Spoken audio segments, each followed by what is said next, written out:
open up. You OPN, bitch, you won't be BM. We should be closer than friends. If you OPN.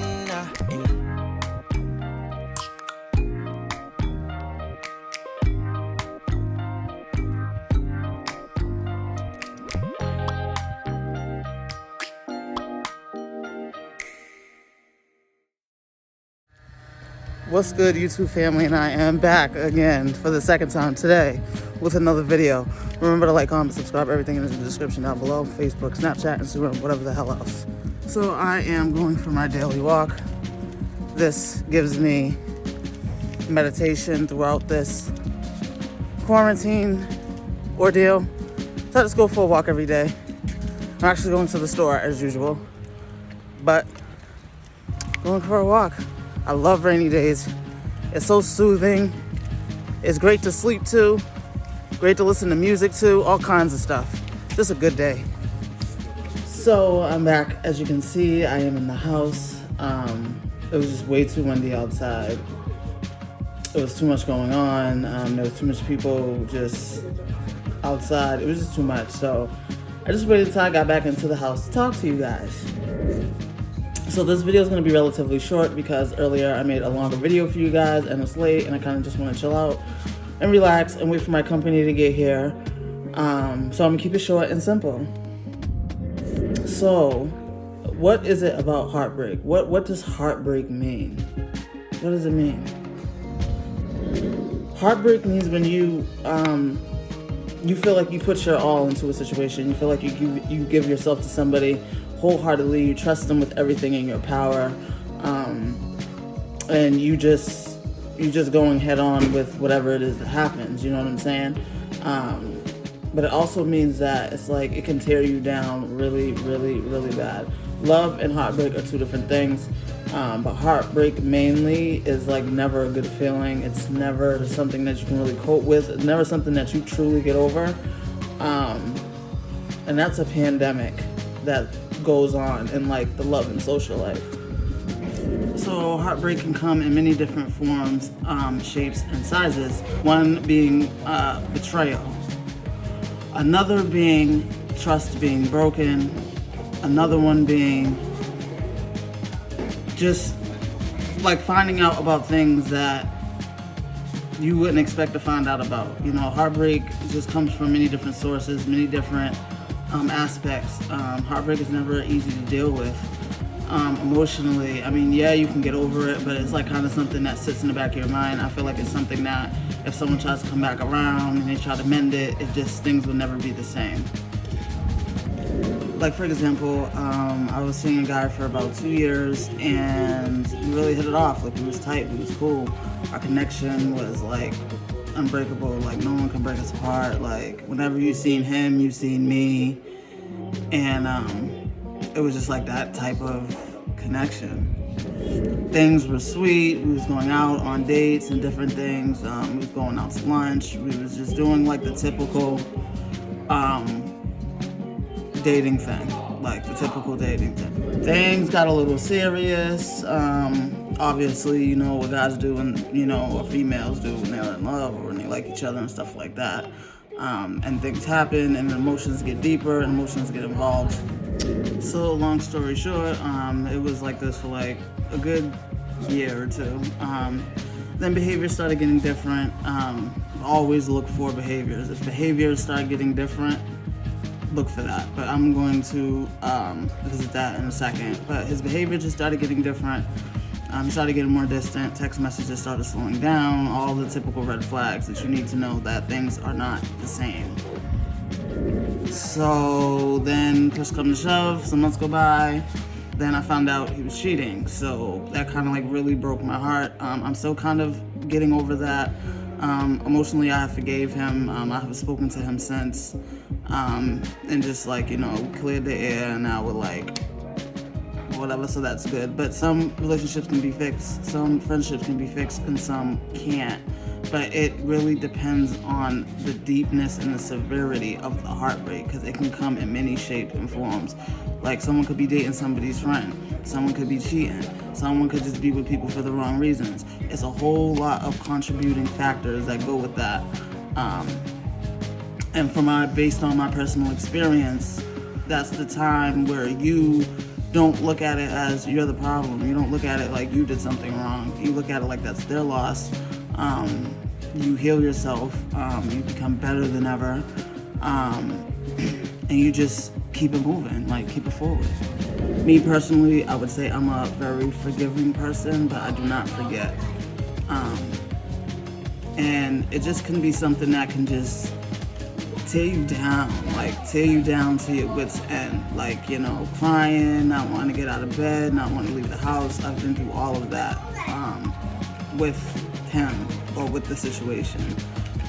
But my advice is to just, if you face a heartbreaking situation, you gotta take that heartbreaking situation and you gotta learn from it. Definitely learn from it. You take those things, those red flags, everything that you were saying, like, after his relationship, I noticed red flags off the bat, like, and that's something that, you know, I'm trying to tell you guys, like, don't take it as like a loss. You have to take it like an L, like, unfortunately, but don't take it like a complete loss, because now you know what you want and what you don't want, and now you know what you would settle for and what you won't settle for, and now you know your worth and what's not your worth. You get what I'm saying? So take heartbreak and try to spin it in a positive way and teach yourself what you want for the future. Like, that's not something that you want, and you take it with you into the long run, but never take in old baggage into new baggage relationships. So here's what you do. Pay attention to the red flags. If you notice something that's not right, if you feel like something's off, just pay attention to the red flags. As I said before, if the texting slows down, it's very intermittent, which means like it's here and it's there, it's not as frequent. Red flag number one. If someone's really not talking to you like they used to, then, you know, you focus on that. If someone's really not giving you the time of day like you used to, pay attention to that. Pay attention to behavior. Actions speak louder than words. That's the biggest red flag. If a behavior changes, if you know someone, or if you've grown to learn someone and the behavior just automatically switches, then you know something's up. Like, regardless of what the case may be, something's up. Something is always up, because behavior just doesn't change overnight. 2, behavior. Focus on someone's behavior, as I said in number 1. Pay attention to the behavior. You have to study your person. You have to know your person for this to work. And as I said before, if this behavior is different, if things is just not right, like if they're treating you less than when they used to treat you more than, that's another big contribution of a sign of a red flag. 3, focus on the excuses. If someone's saying they're always busy, or if someone is just all of a sudden so swamped in things that they wasn't swamped before when the connection first started, that's also something to pay attention to. Like, everyone has everyday life, everyone has work, everyone has, school, everyone has kids, everyone has family, but there's always time somewhere throughout the day. So the text messages just slow down and stuff like that, or the phone calls and things like that. That doesn't necessarily mean that someone's cheating. Like I said in my other video, that can just be like a form of benching you, emotional abuse, in a sense of where a person is not ghosting you, as in like leaving you hanging and just never speaking to you again. No, they don't speak to you, but it's very like up and down. Like I said, they'll speak to you like 1 week, and then the next week you don't hear from them, and then you speak from them, they'll hit you up like 2 weeks later, and then you won't hear from them for like a month.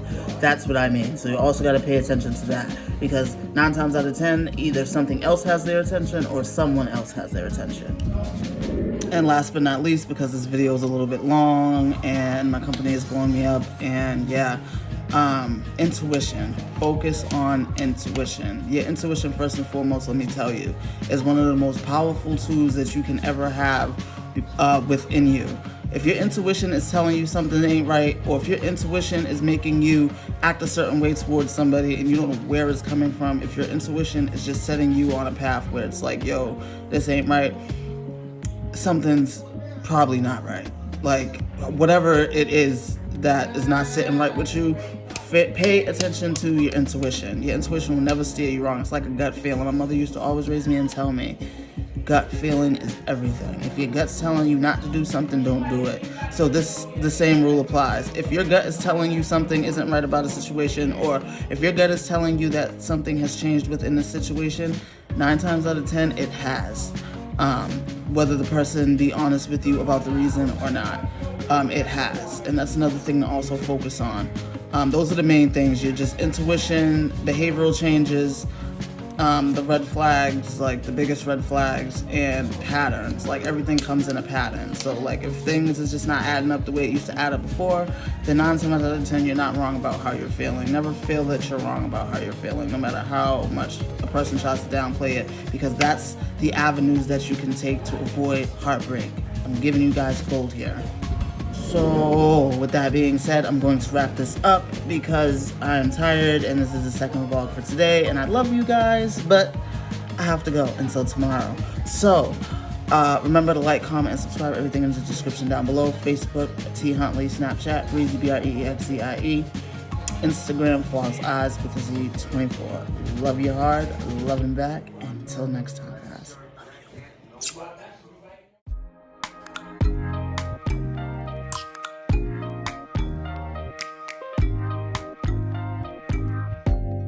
Open up, you OPN, bitch, you won't BBM. We should be closer than friends. If you OPN, engaging you's on my agenda. Request my chariot to get ya. The door's OPN. Take that hot road and hop in.